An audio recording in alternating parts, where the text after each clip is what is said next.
Hello అండి. అందరికీ నమస్కారం. నేను మీ Veerabrahmam, consultant pharmacist B pharmacy. Welcome back to our channel pharma and health YouTube channel. ఇప్పుడు ఈ నెర్వోపతి పెయిన్‌కి సంబంధించి మీకు కాళ్ళు, చేతులు బాగా నొప్పులుగా ఉండటం, తిమ్మురులుగా ఉండటం, మంటలుగా ఉండటం, సూదులతో గుచ్చినట్లు ఉండటం, మొద్దుబారినట్టు ఉండటం, జలజరిచ్చినట్టు ఉండటం, ఈ లక్షణాలన్నీ కూడా మీకు నెర్వ్ డ్యామేజ్ అయిన కారణంగా వచ్చే లక్షణాలు. మీ శరీరంలో ఎక్కడ నెర్వ్ డ్యామేజ్ అయ్యింది అనే దాన్ని బట్టి లక్షణాలనేవి ఉంటాయి. కాళ్ళు, చేతుల్లో నెర్వ్ డ్యామేజ్ అవ్వటాన్ని పెరిఫెరల్ న్యూరోపతి అని అంటారు. అయితే పెరిఫెరల్ న్యూరోపతి రావటానికి మీకు 2 రకాల కారణాలు ఉన్నాయి. ఒకటి డయాబెటిస్ ఉండటం, అది దాని కారణంగా నెర్వ్ డ్యామేజ్ అవ్వటం. 2 ఆటో ఇమ్యూన్ డిసీజెస్ వల్ల నెర్వ్ డ్యామేజ్ అయ్యి ఈ లక్షణాలు రావటం. ఈ ప్రాబ్లం తోటి మీరు డాక్టర్ దగ్గరికి వెళ్ళినప్పుడు డాక్టర్ మిమ్మల్ని చూసి మీకు దీనికి సంబంధించిన రాసే మందుల్లో ముఖ్యంగా 2 రకాల మెడిసిన్స్ ఉన్నాయి. ఒకటి ప్రెగాబలిన్, 2 గాబాపెంటిన్. ప్రెగాబలిన్ గురించి, దానికి కాంబినేషన్గా రాసే మిథైల్ కోబాలమిన్ గురించి క్లియర్గా వీడియో చేసి పెట్టాను. ఒక్కసారి అది చూడండి. ఇప్పుడు ఈరోజు ఈ వీడియోలో గాబాపెంటిన్ గురించి, దానికి కాంబినేషన్గా రాసే నార్ట్రెప్లిన్ గురించి క్లియర్గా చెప్తాను. వీడియో అనేది ఎక్కడ స్కిప్ చేయకుండా చివరి వరకు చూసి అన్ని విషయాలు తెలుసుకోండి. మీకు ఇంకా ఏదైనా డౌట్ ఉండి నాతో మాట్లాడాలి అనుకుంటే కాల్ మీ 4 యాప్లో నుంచి కాంటాక్ట్ అవ్వండి. లేదు అని అంటే వాట్సాప్ కన్సల్టేషన్ నెంబర్ ఉంటుంది 7032027201. ఈ నెంబర్కి వాట్సాప్ డీపీలో స్కానర్ ఉంటుంది. 200 పే చేసుకొని డైరెక్ట్గా నాకు కాల్ చేయండి. యాజ్ ఏ ఫార్మసిస్ట్గా నేను మీకు ఒక మంచి సజెషన్ అయితే ఇస్తాను. ఇప్పుడు సబ్జెక్ట్లోకి వెళ్తే మనకి గాబాపెంటిన్లో 100 mg ఉంది, 200 ఉంది, 300 ఉంది.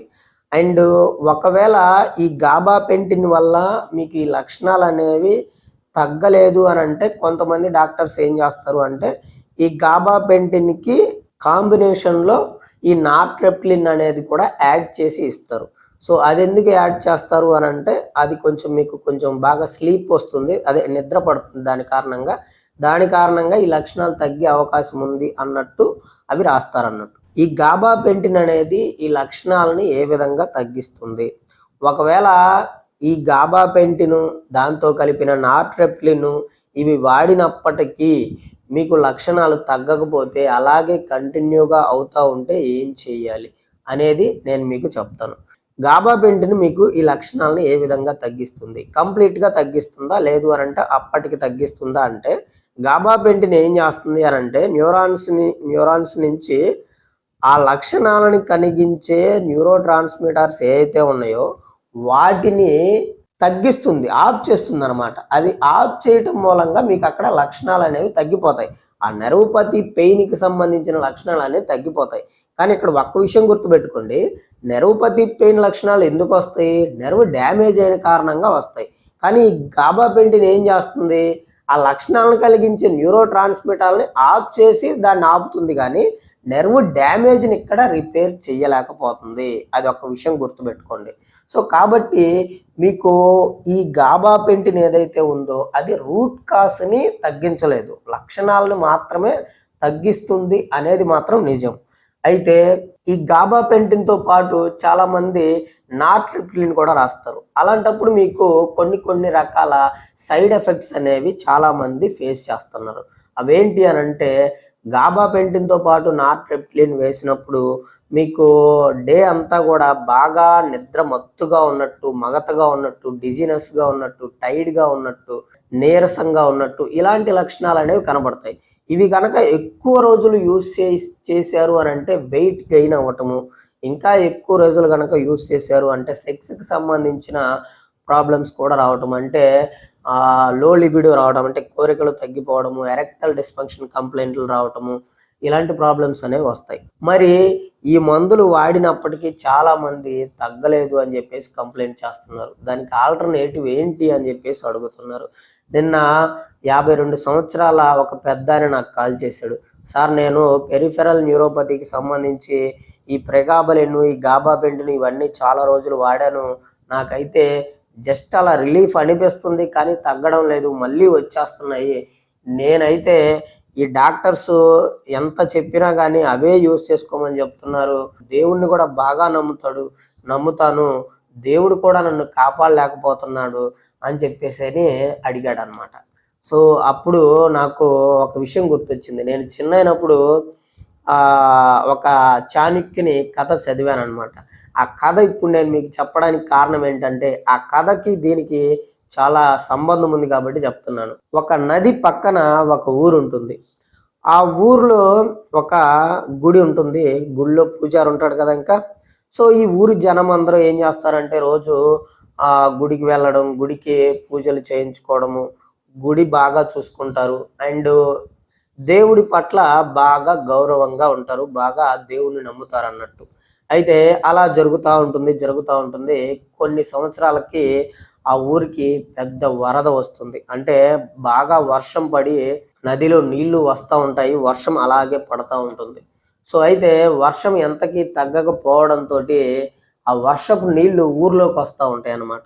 ఊర్లో గడపల దాకా వస్తా ఉంటాయి. అప్పుడు ఆ ఊర్లో జనం అందరూ ఇంక ఊరు మునిగిపోయేటట్టు ఉంది. మనం ఈ ఊర్లో ఉంటే కుదరదు. బయటికి వెళ్ళిపోవాలి. వలస వెళ్ళిపోవాలి అని చెప్పేసి చాలామంది అన్నీ తట్టబుట్ట సర్దుకొని బయలుదేరుతా ఉంటారు. అప్పుడు ఒక పెద్దాయన గుడి దగ్గరికి వచ్చి, పూజారి గారు ఊర్లో ఎవరు జనం ఉండటం లేదు. అందరూ బయటికి వెళ్ళిపోతున్నారు. మీరు కూడా నాతో పాటు రండి, మనం వెళ్ళిపోదాం అని చెప్పేసి అడుగుతాడు. సో అప్పుడు పూజారి గారు, లేదండి నేను ఇక్కడే ఉంటాను. నన్ను దేవుడే కాపాడతాడు అని చెప్పేసి అని అంటాడు. సో అలా ఆయన వెళ్ళిపోతాడు పెద్దాయన. వెళ్ళిపోయిన తర్వాత ఒక 20 నిమిషాలకి, ఒక 30 నిమిషాలకి వరద ఇంకా పెరుగుతుంది. ఇంకా పెరిగి వాటరు ఊర్లో సగానికి వచ్చేస్తుంది. అంటే మనిషి నడముల లోతు వరకు వాటర్ వచ్చేస్తుందంట. సో అలా వచ్చేసేసరికి ఒక గుర్రపు బండి మీద కొంతమంది జనం వెళ్తా ఉంటారు. ఆ వెళ్తూ గుడి మీదుగా వెళ్తా ఉంటే గుడిలో పూజారిని చూసి, పూజారి గారు ప్రమాదం బాగా ఎక్కువగా ఉండేటట్లుంది. మీరు రండి, వచ్చి బండెక్కండి, మనం వెళ్ళిపోదాము అని చెప్పేసి అడుగుతారు కొంతమంది.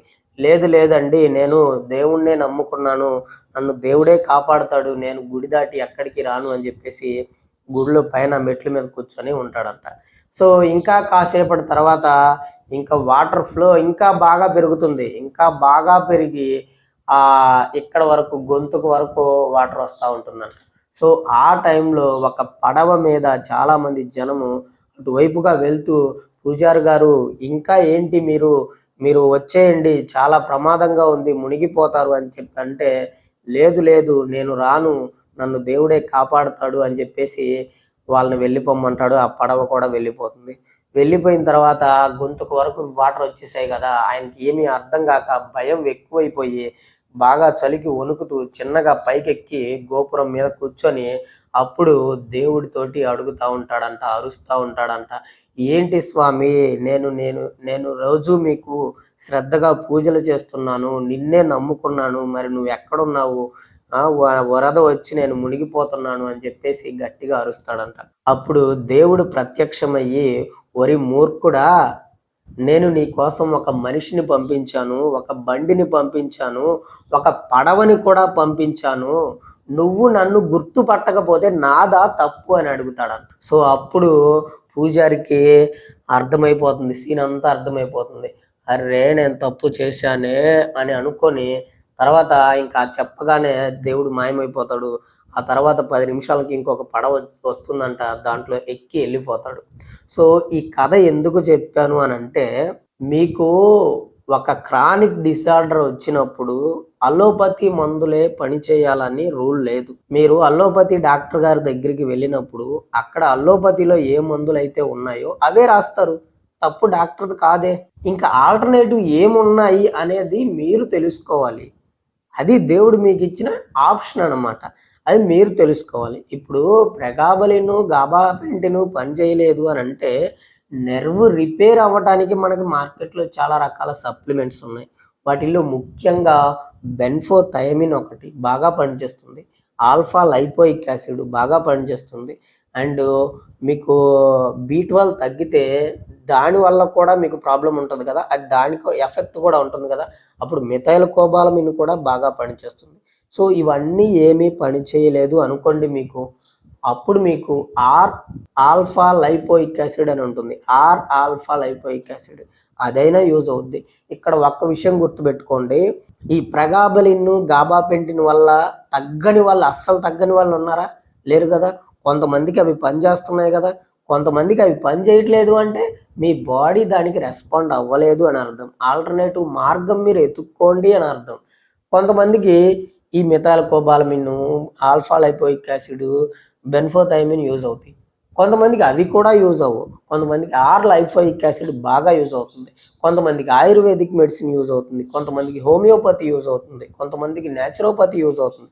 కాబట్టి మీ ప్రాబ్లం అనేది క్లియర్ చేసుకోవటానికి ఆ వే ఆఫ్ రూట్ అనేది మీరు వెతుక్కోండి. అది నేను చెప్పేది ఈ వీడియోలో.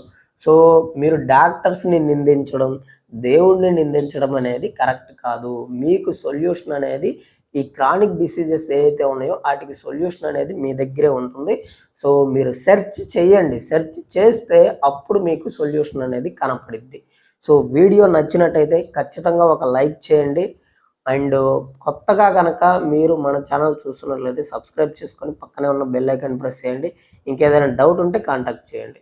అంతవరకు సెలవు మరి. నమస్కారం. నేను మీ Veerabrahmam, consultant pharmacist, B pharmacy.